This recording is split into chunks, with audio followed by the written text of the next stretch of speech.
in topics around crime, deviance, and social control. And when I was thinking about pitching an article to this particular special edition, I had a really hard time with actually trying to figure out why it didn't resonate with me. And a lot of it has to do with my identity as a Black woman, as an abolitionist in the United States. And so I think it's really important to provide some context about this to kind of understand the questions that I'm going to be asking. So it's very hard for me as a Black woman living in the United States to reconcile these ideas of peace, love, and forgiveness, given that the U.S. is structured as a settler, colonial, white supremacist, cis heteropatriarchal society. And I'm using these particular descriptors because what this essentially kind of provides the framework for is letting us know that people in these higher social positions that are created by these oppressive systems, that they tend to have more access to the ability to engage in institutional violence. And when we're having those sorts of conversations, I think that when the violence is still occurring, it's very hard to have conversations about peace, because if we're talking about peace, it's really hard when violence is still ongoing and it's also a part of the structure. So again, as a Black woman living in the United States, with the way that the United States is actually structured, having an intersectional, marginalized identity makes it so that a lot of the violence is something that I experience on an ongoing basis. And that's really why it's hard for me to reconcile this idea of peace. And so these pictures that I have up here are really kind of calling to the structure of the United States. At the very top, this is actually a picture from the first U.S. Census in 1790, where the first racial categories were free white males and females, all other free persons and slaves. So I'm sure we probably know about a lot of other racial identities today, but that says a lot about the way that our society was actually founded. And of course, we were founded on violence with the genocide of indigenous people and the enslavement of African people, and that's really important to kind of start the conversation. So instead of really focusing on peace, I was actually really interested in these two questions of who is engaging in violence and why, and who is expected to be peaceful and why. But I also think it's really important to provide clear definitions of what I mean by violence and what I mean by peace. And so the definition of violence that I'm using is actually from Hamby. And Hamby defines violence as any behavior that is intentional, unwanted, non-essential, and harmful. And when we're talking about peace, peace is defined as the absence of violence. And I particularly chose these two definitions because they provide a really good example of the relationship between peace and violence. And so as I've been looking at, and so with these two questions, the main finding that I found before we get to the analysis is that I'm asserting that peace is expected from those who inhabit lower social positions within society, while violence is allowed for oppressive institutions and individuals who inhabit the dominant social positions. And so when I say dominant social positions, under the structure of settler colonialism, under the structure of white supremacy, under the structure of cis heteropatriarchy, that would be white people, that would be cisgender people, that would be heterosexual people, that would be people that are U.S. citizens, that would be people that are non-disabled. And I think that this picture that I have up here is a really, really great example of having that conversation about who is allowed to engage in violence and who is expected to be peaceful. This is actually a pretty famous picture from a Black Lives Matter protest in Baton Rouge, Louisiana. The woman up here, her name is Aisha Evans. She is a nurse. And the Black Lives Matter movement is essentially about police brutality and the violence that is inflicted upon the Black community and many other marginalized communities with legitimate support from the state. And so in this picture, the person who is expected to be peaceful and to not be violent also happens to be the one that has no military equipment, is literally just standing there, in a sundress. And the people that are engaging in the violence against her are actually the agents of the state.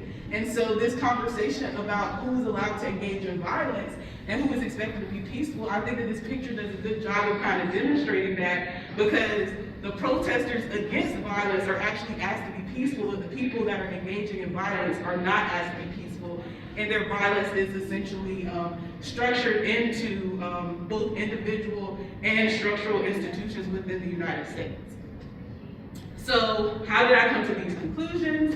So my method of analysis was it was a couple of things. So a lot of this has to do with my lived experience as a marginalized person.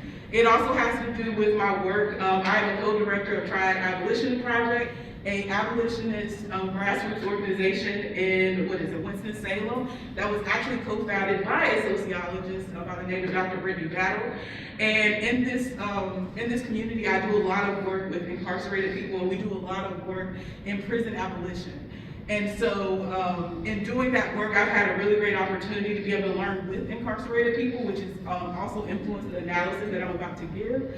I also have up here, this is actually my master's thesis, America's Backbone, a contemporary analysis of Black women in the trap of loyalty, which actually became a part of this research that I'm doing, because in this research that I did during graduate school, what I actually found was this concept, the trap of loyalty, which comes from Beth Ritchie, a Black criminologist, is the concept is really talking about the exploitation of Black women with their gender and their race in the United States. And the particular tenet under the trap of loyalty that I focused on within this research is the idea that Black women are expected to endure their abuse in silence. And part of the reason that can be a tenet is because of their lower social positionality within society. And so in that research that I did in graduate school, what I found was that a lot of Black women, a lot of other marginalized genders don't even get to claim victimhood for themselves because of the way that society is structured. And a lot of that, again, comes back to their lower social positions within society. And the term I have up here, Black mages, is one that came after I actually did this research, because when I did this research in graduate school, one thing that I learned in that research was that even though I'm talking about the marginalization of Black women, I also have to be careful about the other intersecting identities that Black women also hold, because a Black cis woman also has the power to inflict violence upon a Black trans woman. And so what I found was that we also have to have those conversations around gender identity. We also have to have those conversations around sexuality, around class, because if you're not acknowledging those sorts of things, then we don't get the recognition that while you may be marginalized, you still have the ability to inflict violence upon other people. I also have did analysis of victims of abuse, incarcerated individuals, and children. Children are also a really big part of my analysis around violence, which most people don't really think about children when they think about violence, but I would actually argue that children are one of the most oppressed classes within the United States. And I'm actually going to go further than that globally. The way that children are treated says a lot about a society. So, and that kind of brings me to talking about children and violence. So I have 3 different examples of how violence is allowed for children within various societies. So on the left, or I guess you're right, on my right, your left, we have Little Miss Flint. And I'm not sure if you're familiar with Flint, Michigan, but Flint, Michigan is where the Flint water crisis, most people, I'm going to assume, have maybe heard of it. And this is really talking about the lack of access to clean water for Black and brown people in a working class community. And I have Little Miss Flint up here because she is actually famous, because since she was actually 8 years old, she has actually been campaigning for clean water in her community of Flint, Michigan. And I would actually name that as violence for an 8-year-old Black child to have to advocate for clean, fresh water. Because in the surrounding wealthier areas, there's not this, those communities do not have this same sort of situation. And it's the lower social positions of these Black and brown people and their class that allows this to actually happen to them. I also have the example of Centoya Brown. Centoya is a victim of sex trafficking, and she actually, when she was 16 years old, she was solicited for sex by a 40-plus-year-old man. She ended up killing him and kidnapping him, and she was put into prison for 15 years. And when she got out, by the time she got out, now we're having the conversations around the Me Too movement, and we're now having these conversations around sexual abuse. And this particular case really started to bring to front those questions about how we are actually dealing with children that are experiencing this sort of violence.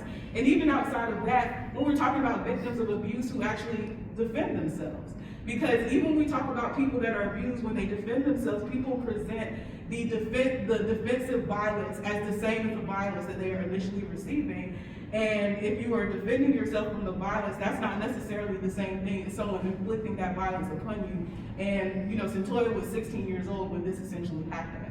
I also want to go a little bit more global as well. So this last picture that I have up here with dealing with children, this is actually a picture from, and I actually had to search really hard to find the least graphic pictures to bring this in here. And this is actually a picture from a school in Gaza that was bombed by the US. And to me, that brought the question again of who is engaging in violence and why, and who is expected to be peaceful. Because if we're talking about children as vulnerable beings and understanding that they have a lower social position, this also calls into question our nationality. Because part of the reason why these things are seen as, and I don't want to say they're okay, but they're mainstreamed and legitimized because these are people from the global south.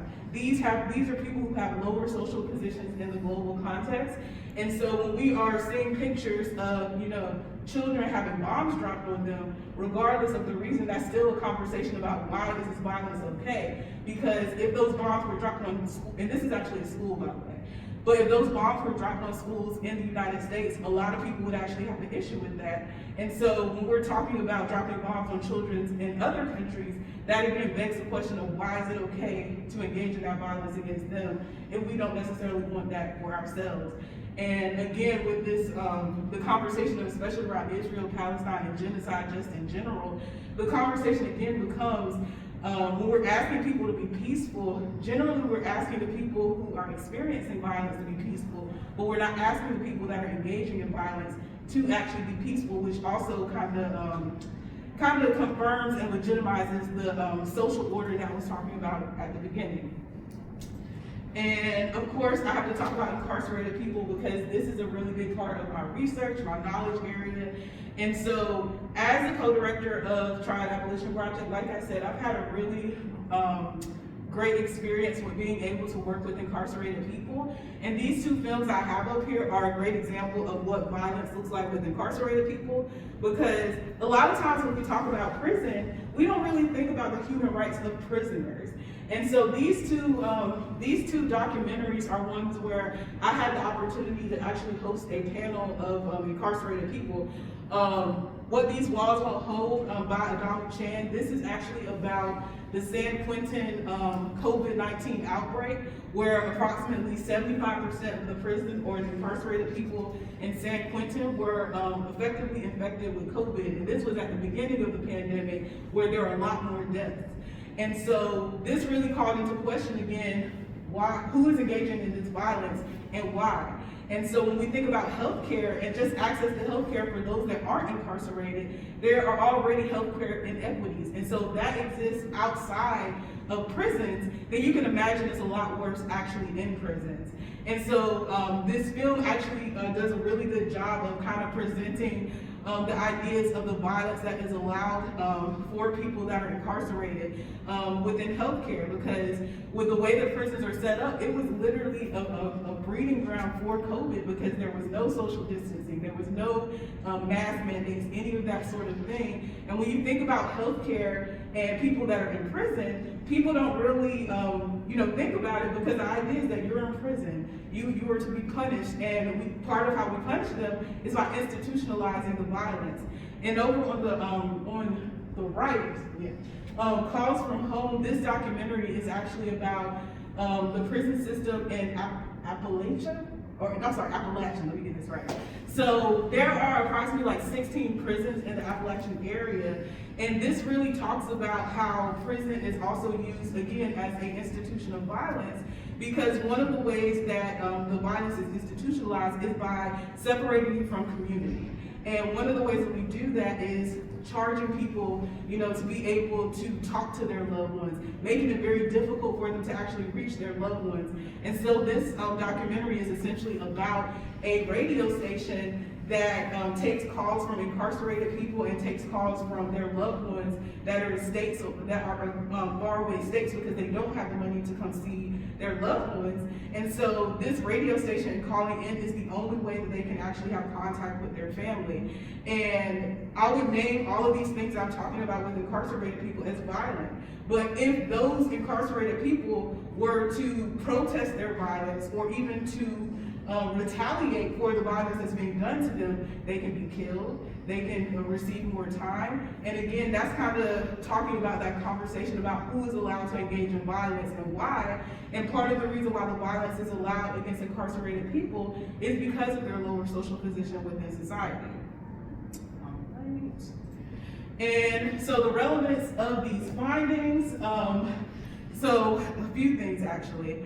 The first one is, in the midst of writing, I'll start with that. In the midst of writing this research, what was it? The student protests on anti-genocide were actually happening all around the world, even at colleges here in North Carolina.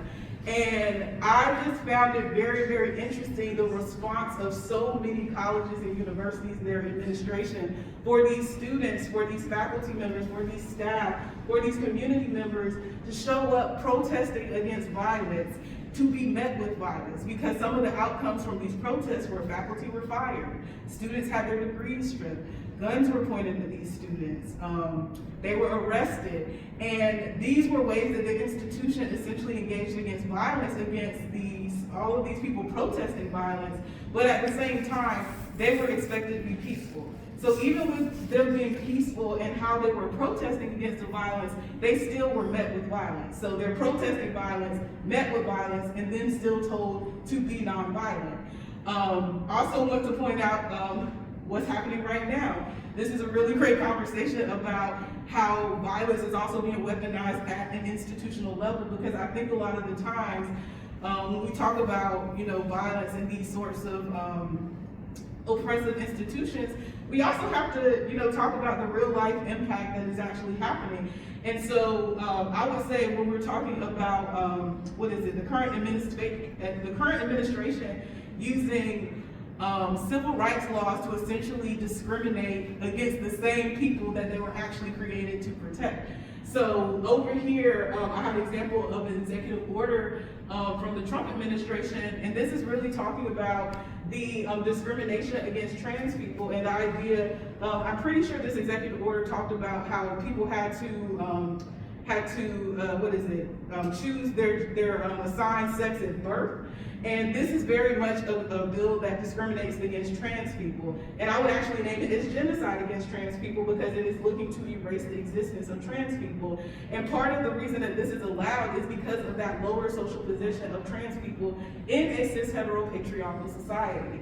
Also, and this was actually very recent, but also the ASA, the American Sociological Association, just filed suit against the Trump administration kind of for the same reasons. Because the anti-DEI policies, even though people are using the language of DEI, this is really about resegregation. Because the identities that are being attacked are all the ones that are marginalized.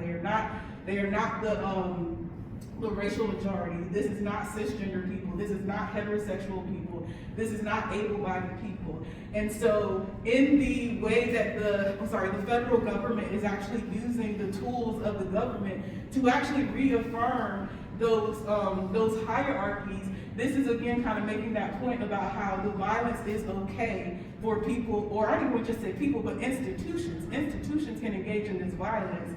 Individuals with a higher social positions can engage in this violence, but the expectation within society is that if you are in a lower social position, not only are you not supposed to say anything about the violence that you're experiencing, but you're not supposed to do anything about it either. And that in itself is what I would say is reaffirming the settler colonial white supremacist cis heteropatriarchal hierarchy. Because if you're saying that violence is not okay, but at the same time, some people can actually use violence, and we're not going to ask them to be peaceful, but the people that are experiencing that violence, they can't do anything about it. Then my question that comes from that is that what are people to do? So we are not to say anything about the violence that's happening. We're not to do anything about the violence happening. So what that sounds like is that we want the violence to essentially continue in the way that it's actually happening.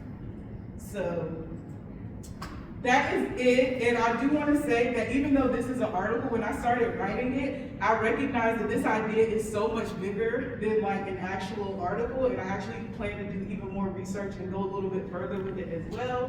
I have the QR code, so I hope you take the time to actually read this. My email is up here, and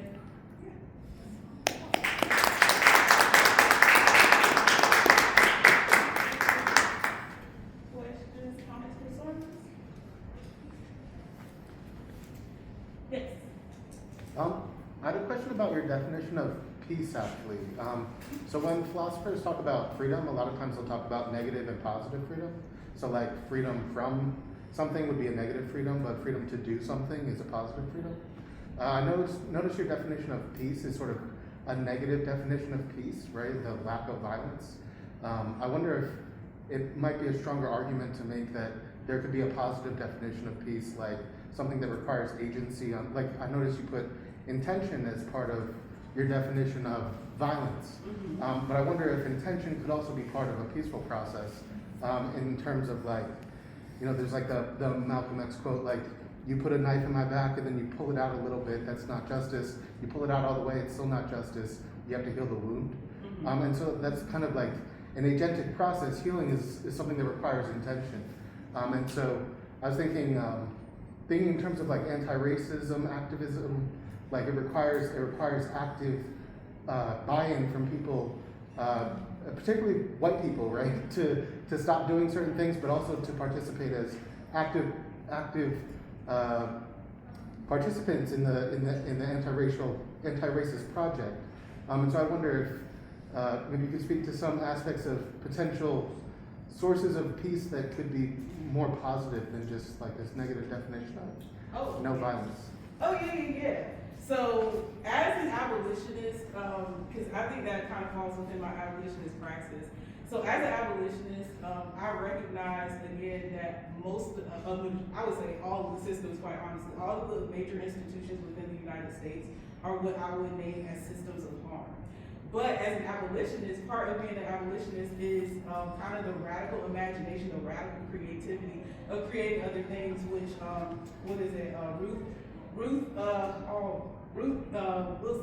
Ruth Gilmore Wilson, I think. I'm sorry, I'm getting things wrong, I have it written down. But she talks about what we would call life-affirming institutions. And so life-affirming institutions are really just talking about anything that is created that is not there to harm. So that's really, and I mean, that's essentially what abolition is talking about, the abolition of the criminal justice system or the prison industrial complex, because in its creation, it is harmful. So if it was created to be harmful, then any reforms that are made might reform a little bit of the stuff, but it is still going to be harmful.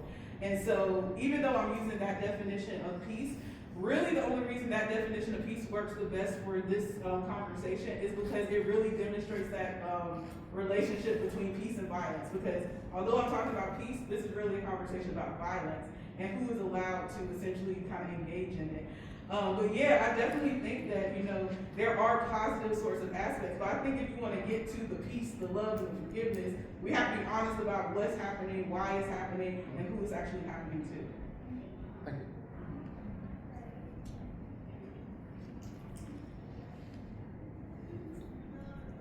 you. You can take questions now. Oh, okay. For anyone, for any of the three panels.